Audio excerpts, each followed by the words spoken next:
Welcome. Today we are relaunching, you might say, the podcast begun some time ago called Orthodoxy in the Isles. And in order to do this, I thought it would be good to speak with somebody with whom I have worked only very recently, but who has been a pleasure to meet. His name is Maximus Marlow. He is a postgraduate student at the University of Chicago. And while his academic work is not on St. David, he has done a great deal of work on St. David. And when we first met, we found that there was a lot of overlap in our thinking on not only St. David himself, but on the British saints and on the nature of historiography, that is, how we read the history of these great figures. So, Maximus, welcome. It's a delight to have you. Thank you for making the time. As we get started, why don't you just tell us a little bit about the work that you have been doing and what it is that draws your interest towards the great patron of Wales? Yeah, thank you, Father Jacob. I appreciate the kind introduction. And yes, I'm kind of all over the place with my work. My main focus in like Father Jacob mentioned, I'm studying history at the University of Chicago, and my main focus there, my thesis that I'm working on now, is on the Church of England in colonial Pennsylvania, which seems like it's very different from St. David of Wales, but surprisingly, there's actually a lot in common. The Church of England in Pennsylvania, I'm from Pennsylvania. I'm from outside of Philadelphia, and that's kind of how I got into this research, just by walking around and seeing these old ancient churches. In the U.S., our ancient churches are from the early 18th century, but seeing some of the oldest churches in the country that are here that were in right a few miles from where I lived, and wondering what is the history behind these churches? Why are they significant? Because no one seems to know about them, and certainly not a lot of young people are interested in understanding the significance of these churches. And so, kind of getting into that and doing that just through my undergrad, I'm doing research on these churches. I came to find that the Church of England in Pennsylvania was very diverse. It was not necessarily an English affair, but rather some of the most important promoters of the faith, at least of the Anglican faith there, were Scottish converts and Welsh converts. And there was actually a substantial amount of Welsh people that settled southeastern Pennsylvania. That's still very evident today in a lot of the towns that are surrounding Philadelphia. There's very Welsh names. The township that I live in is called Tredyffrin, which translates to town valley.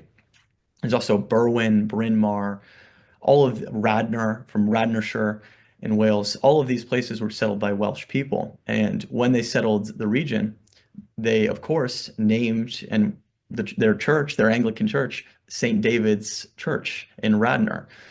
And, if you, as an American, that doesn't really mean much to most Americans, St. David's Church, Radnor. But if you have any knowledge of Welsh history or Welsh geography, that's very interesting. That's a very interesting phenomenon that there's a St. David's Church Radnor in Pennsylvania. Just because St. David, if for those who are not familiar, the patron saint of Wales, he's one of the most important figures in Welsh Christianity. And so, through my research on St. David's, which was very kindly and generously funded by the Colonial Dames of America, as well as the Archives and History Committee at St. David's, but I was actually funded and was able to travel to St. David's Cathedral in Wales, as well as London and a few other places in Europe to conduct primary source research on the spread of the Church of England in Pennsylvania. And while I was in Wales, I obviously visited St. David's Cathedral, which is one of the most interesting churches in all of Britain. St. David's is the smallest city in England. It's classified, or in Britain, it's classified as a city because of the cathedral there. And there's a very long storied history. And after going, it makes a lot of sense why the Welsh of Radnor would name their church after St. David. But that's kind of how my research, and so while I was there in at St. David's Cathedral, I saw a lot of the old carvings and the church and all of the different heritage of Christianity that was there, from the 6th century, even earlier, and became quite interested about this, thinking about this a lot in doing my research on the early modern period. And while I was at the University of Chicago in the fall, I was able to take a class called Sinners and Saints in Late Antiquity, where we kind of studied ancient hagiographies and lives of the saints from mostly the Levant and the Middle East. But my professor actually granted me the freedom to study St. David of Wales. And thinking about, visiting the cathedral and all of the work I had done on the Welsh heritage in Pennsylvania, it made St. David a very interesting figure. And I was able to find some interesting, as an Orthodox Christian as well, I was able to view, I think, the life of St. David in a different lens. And I found myself doing this throughout the class when we were reading Lives of the Saints in this class, that as Orthodox Christians, myself and another student were viewing these texts in a very different lens from how secular students and even the professors at the university were viewing them. And that's something that I wanted, I've talked extensively about Father Jacob, but I'm looking forward to talk more about today. That's great. Thank you. Um, yeah, I mentioned or I used the word historiography in the introduction. And obviously, that's a theme that you and I have discussed, and it's just been alluded to in what you've just said regarding that different lens through which you've approached the topic or experienced the topic differently, say to some of your colleagues. You also mentioned the Levant, as it relates specifically to that course that you were doing. Um, is there any sort of connection that you were able to identify between this sort of late antique Christian story and St. David's and Welsh Christianity or British Christianity more generally? Yes, absolutely. And that is something that is very evident just through, one of the first primary sources that I read when I was studying, when I was conducting research for the paper that I wrote on St. David was obviously Bede's Ecclesiastical History of the English People. And I was kind of surprised to not find any mention of St. David in Bede's work. And that is, if anyone who's read Bede is very well aware that if there is a villain in Bede's story, it is the Celtic British people who were not willing to conform to Augustine of Canterbury. And so that led me to some very interesting questions. Well, why wouldn't they conform to Augustine of Canterbury? And there was definitely, and Bede writes this, he uses a lot of harsher language, calling them heretics and all sorts of things, saying that they were justified to be murdered or mass killings in battle because they were heretics and unwilling to accept the, primacy of St. Augustine of Canterbury. But there is a connection as I started researching that Welsh Christianity, and at that time it was not obviously there was no the Welsh identity was still there was a British identity, but there wasn't really Welsh as we know it today. But in that time period, it was distinct from Anglo-Saxon Christianity. Well, British Christianity and Anglo-Saxon Christianity were very different, very, very different. And part of that is because at least evidence points to from what we have in the life of Saint David, which was written in, I believe, the 11th century. So a little bit later past when Saint David was living. But that Saint David actually, when he was elevated to become bishop, he traveled to Jerusalem rather than Rome. And that's specifically mentioned in the Hagiography of St. David's. And that opens up some very interesting questions on where did Welsh Christianity as you know it today came from? Where did it come from? And because obviously, the English through Bede and Augustine of Canterbury are connected to Rome. But, British Christianity was not entirely Roman, especially with, Christianity coming much earlier than it did with St. Augustine of Canterbury. And additionally, there was also, I found some connections through St. David with labor. This is kind of a newer topic in the study of Christianity, ancient Christianity, and antiquity of labor. And this has become, labor and materialism and finding the connections between material economy and progress in history is very, this is for academics and people that are in the academy today. This is, obviously the priority of many historians. And so, but there's very interesting work, and it can actually tell us a lot, as both Orthodox Christians and even historians who are not as focused on this kind of materialism mindset about change over time. And Peter Brown's book, Treasures in Heaven, talks about this debate between Egyptian monasticism, which, looked at labor as essential for monastic life. And then Syriac monasticism, which in some ways was anti-labor. And that, there's some, he draws some comparisons with Manichaeism and some very interesting comparisons. But overall, he talks about that in antiquity, this was actually a debate that was happening between Christian and monastic communities in the Levant. And ultimately, Egyptian monasticism succeeded. And now we look, monastics, conduct labor in their lives, not necessarily you know, for purposes of living, but also just to keep busy. This is important. This is an important aspect of being a monastic, is having something to do as well as prayer, but something to do with your hands. And when reading the life of Saint David, it's very clear that you can see that the labor, the emphasis on labor in the life of Saint David that comes from Egyptian monasticism. And there's specific mentions of the life of Saint David where Saint David told, his followers, we need to work. This is very important.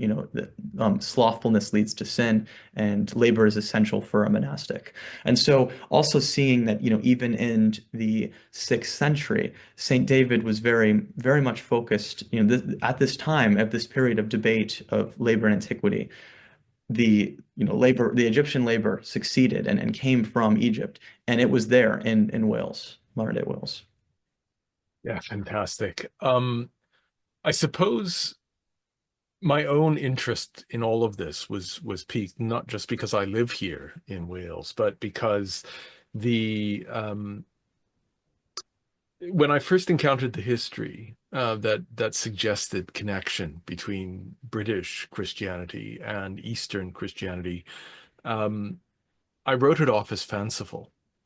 Not least because the archaeological evidence, certainly even when I was younger, was a good deal less than it is even now. And furthermore, of course, there was all sorts of wishful thinking on the part of a certain body within Anglicanism, sort of a British Israelism that really sought to identify roots in something that lay beyond the conventional story in order to substantiate their own sense of perhaps entitlement or whatever it is that drove them. But I suppose none of that was helped by, William Blake's great poem that has become essentially a de facto English anthem entitled Jerusalem. Having said so, as I developed in my own scholarly career, I began to encounter, I suppose, first of all, the archaeological line that actually could identify material transactions between the British Isles and the Eastern Mediterranean world. And this sort of excited me, but still it didn't quite catch. Um, then I began reading and encountered or discovered this idea that even within certain artistic motifs, you can see residue of Egyptian Christian art and even Syriac Christian art. And again, it was all very intriguing, but not enough quite to force me to turn my head in its direction again. However, it was in reading the history itself, the content, that I began to feel something was missing. And I know I've told you this story before in our prior discussions, but it was brought home to me when I attended an academic conference, the theme of which I won't say where because I don't want to draw too much attention to the people who participated, but the theme was penance in Anglo-Saxon England. And I submitted an abstract to present a paper at that conference, and I ended up having to deliver both the original paper as well as a second because of the cancellation in attendance of one of the lead participants. But when I got there, I discovered I was the only person with a theological background. Now, when you consider a conference organized around the theme of penance, to have no theologian, but only historians and scholars of literature. I mean, that should be seen almost from an academic point of view as scandalous, because what other interpretive lens can there be to explore that theme other than the theological? And it was that sort of dissonance that got me thinking about a different way of reading this history.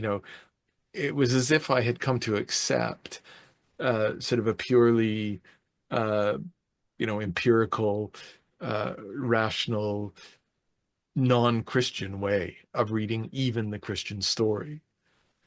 And yet, what we're talking about today is precisely the Christian story. And it seems that something you said earlier regarding, you know, this experience you had of saints and sinners and reading the material as an Orthodox Christian, it's striking you differently than it did your colleagues. That um, seems to enable us then to return to the British Christian story and read it differently.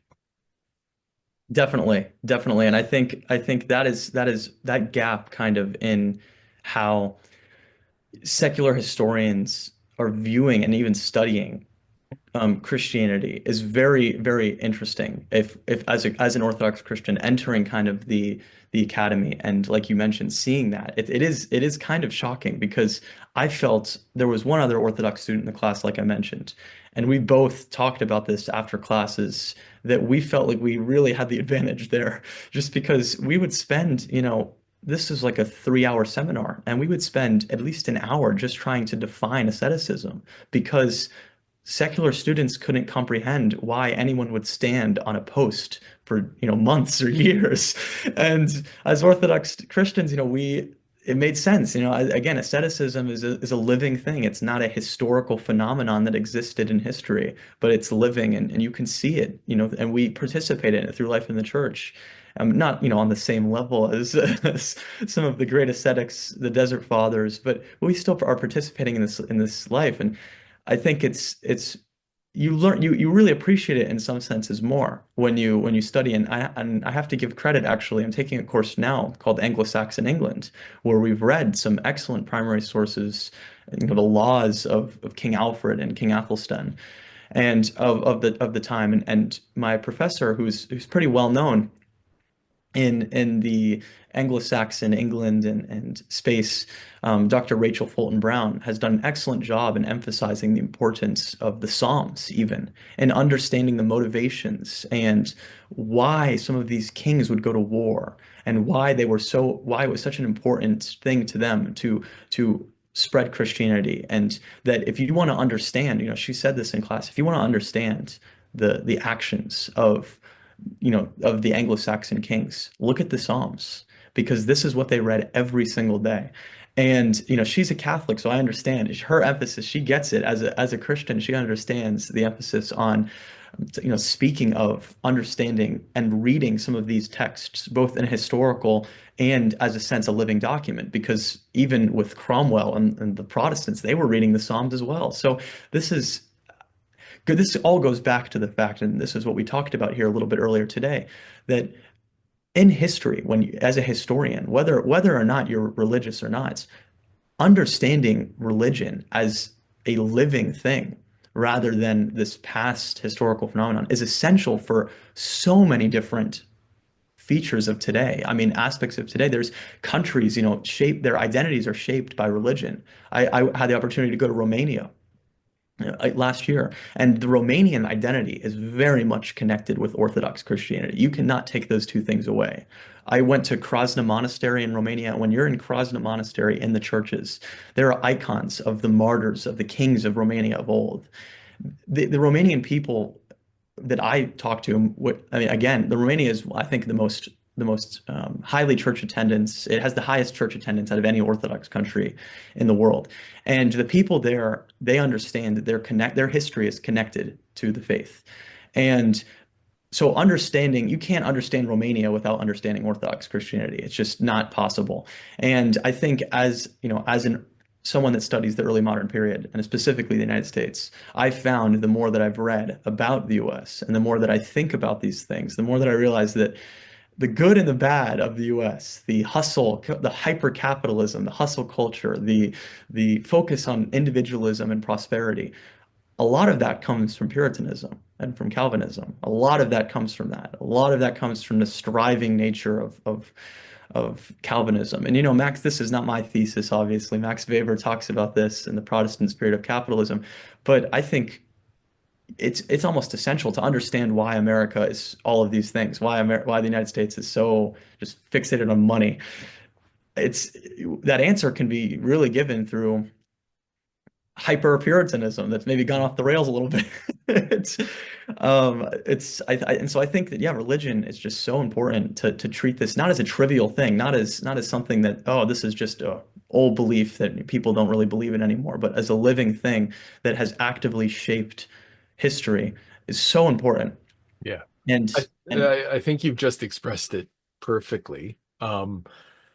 Instinctively, I suppose I bought into Weber's thesis a long time ago, except that again, my confidence in that thesis was, well, I certainly veiled it if it didn't actually diminish within me, veiled it simply because when it when something like that becomes a trope, then it's more easily dismissed, and critics of the idea are able to stir the pot to such an extent that the power of the thesis originally gets lost in the mix. And yet, I think that Weber was actually doing something extremely important from the historical theological point of view.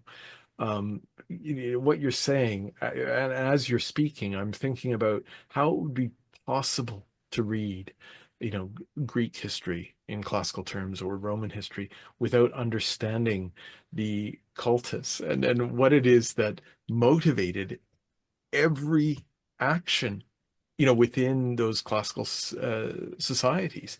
And of course, we wouldn't dream of reading, um, we wouldn't dream of picking up uh, the works of Homer and trying to extract the precise empirical historical reality out of it and leaving behind all of the religious language, all of the religious implications, all of the religious assumptions, both on the part of the compiler stroke author and the characters within the story itself. It would be patently absurd. And yet we do it all the time, from the birth of Christ forward.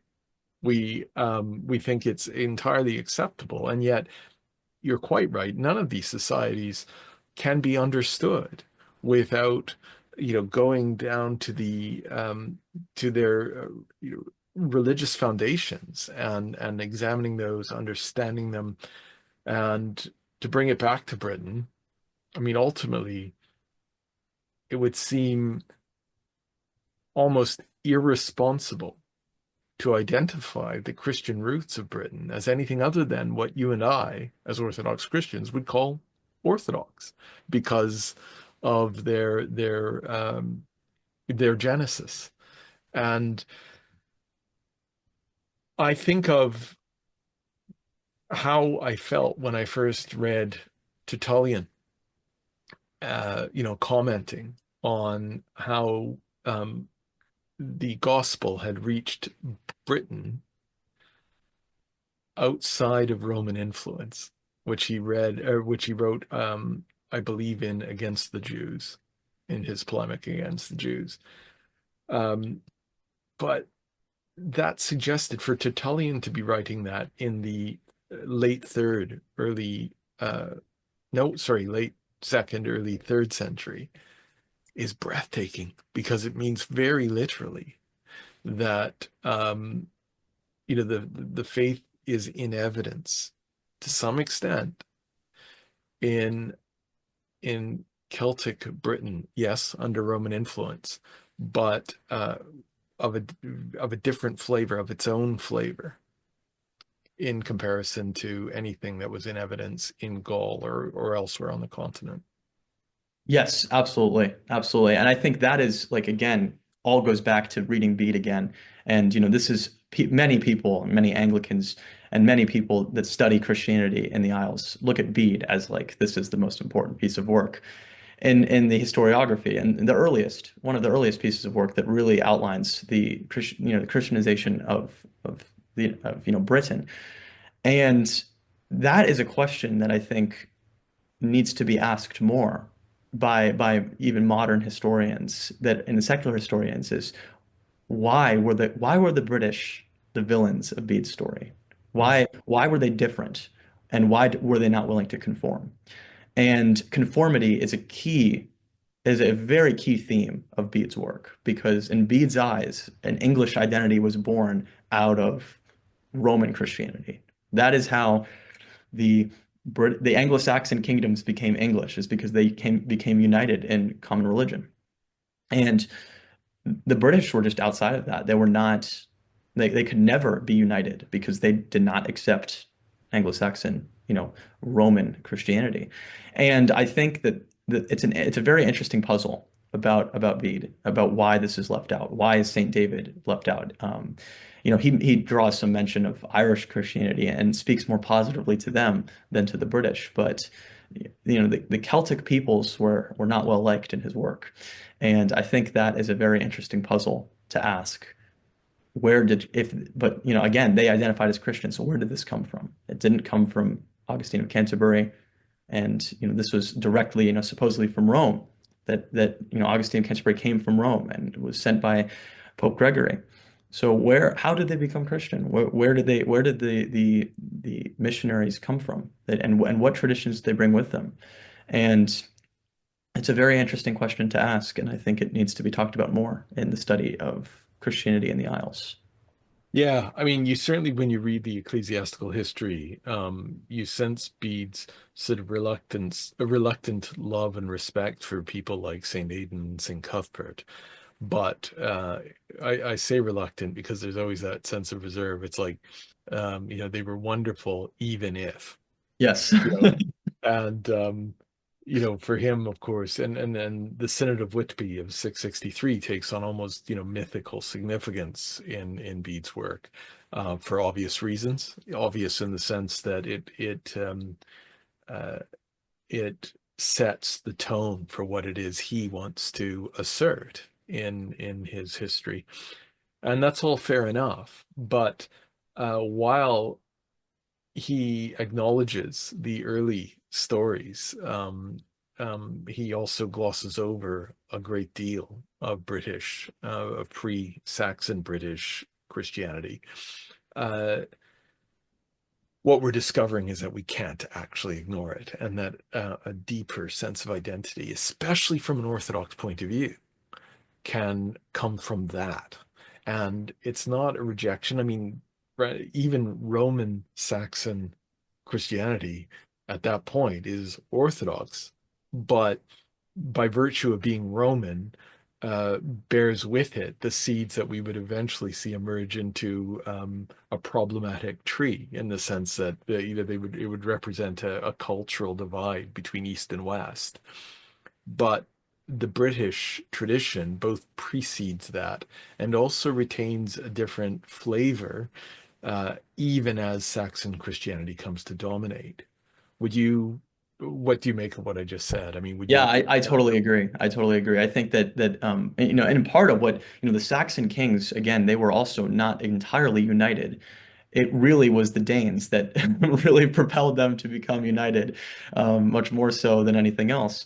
And yeah, it's definitely distinct. And I mean, you see that with even again, the life of Saint David, which I believe was written in the early 11th century by Rigafarch.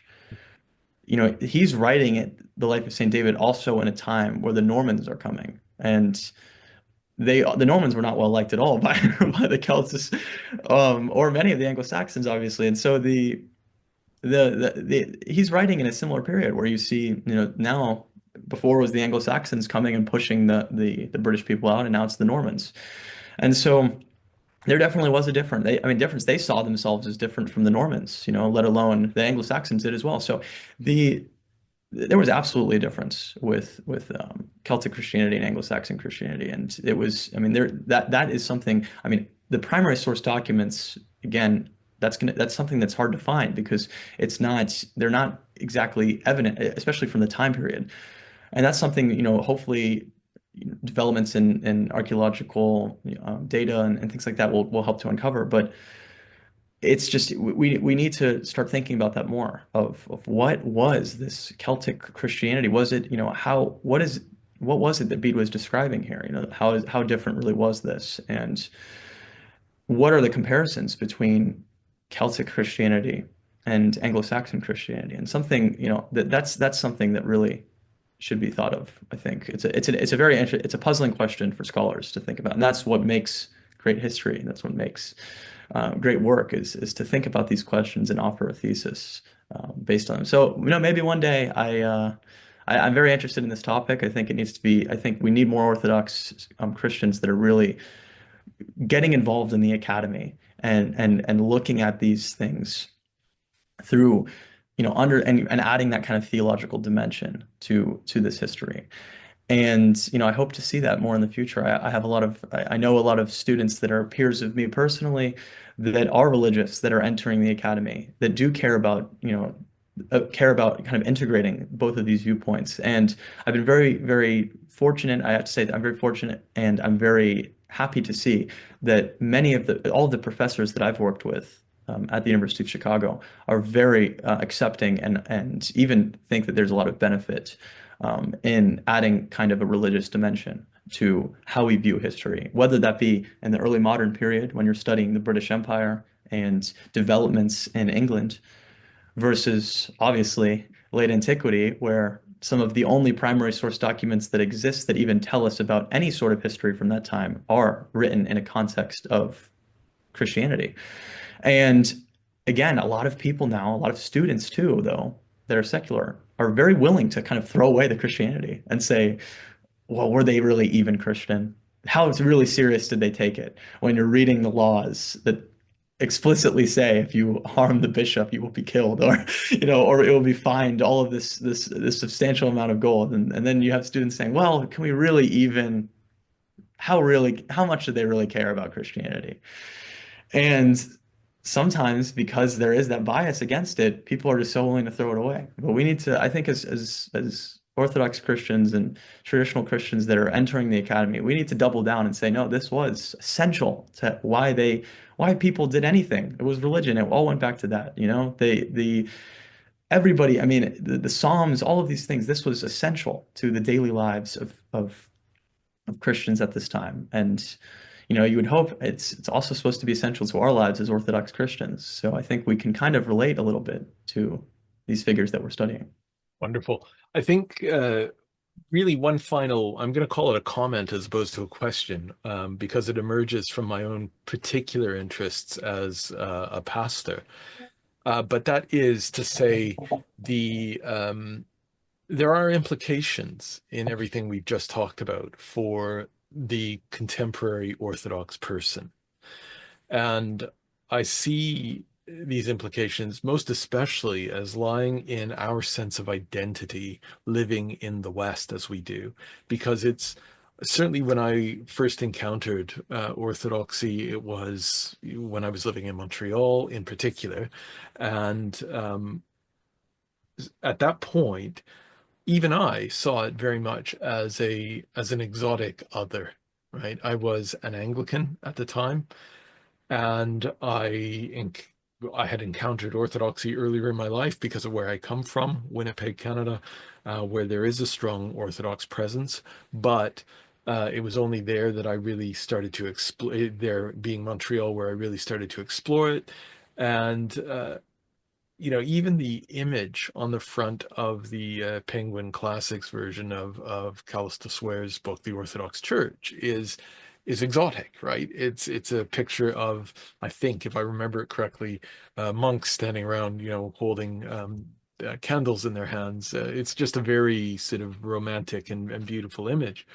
But that isn't necessarily a resonant one from a Western point of view because of assumptions we make in the wake of the early modern history from which we emerge, right?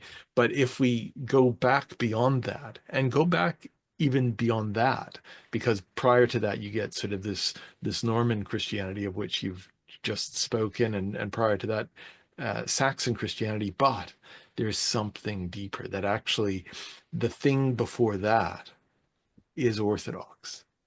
And it should serve as a reminder to all of us that actually to be an Orthodox Christian in the West does not mean to affect something foreign and exotic, but rather to get in touch with the very thing that underpins uh, our entire story. Full Yes. stop.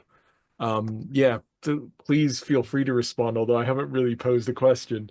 But what do you make of that from the point of view of an historian? Yes, I totally agree. I think that continuity is so important in a history. It's something that historians always strive to look for.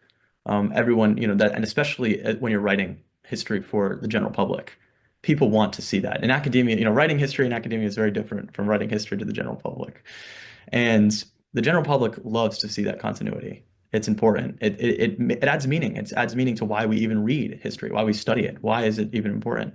And as a convert myself to Orthodoxy, I totally agree with you, Father Jacob, that there is a continuity there. It's not this total, foreign thing for Westerners. There is that continuity, and as well as just in today's world with how everything's progressing with a lot of Western Christianity.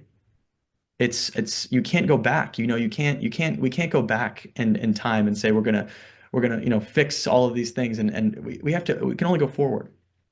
And but in a sense, we are going back because we're going back to something that's been forgotten, something that maybe it's been overlooked, and saying, no, there is an Orthodox heritage in the West.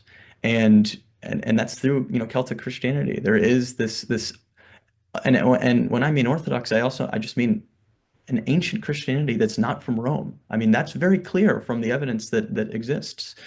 And it's important, I think, for us to emphasize this as Western converts to the faith, because we're seeing this explosion. I mean, again, I'm 23 and I see many people that are my age. They're converting to the Orthodox faith in the United States and in the UK and all across the West. Young people are looking for the truth of Orthodoxy. And I think as Westerners, it can be very important for leaders in the church to say, no, Orthodoxy is for you too. It's not this ethnic enclave, which is important in its own right, don't get me wrong. But I think it's important as well for the priests and the hierarchies of the church. And again, I'm speaking as a layperson, but as a convert and as a convert to the faith who's been very involved in many different jurisdictions, events, and things like that, I think it's important for Western young people to see that Orthodoxy is not this foreign thing, but that there is continuity from Celtic Christianity, and there is an identity that exists here for Western people. And you don't have to give up where you came from, or don't have to give up your Western identity necessarily, because there's some good things there. That's my view. But there's some good things there we should, there's some nice things, there's some great things that we should be proud of. The Western Welsh architecture and even, the Normans, say what you want, but they have some beautiful architecture. So it's, I'm a little biased. I was baptized in a Western Rite Antiochian church, which is a very unique thing. I didn't realize at all when I started going that this was kind of a unique thing in Orthodoxy. There's not many Western Rite Antiochian churches.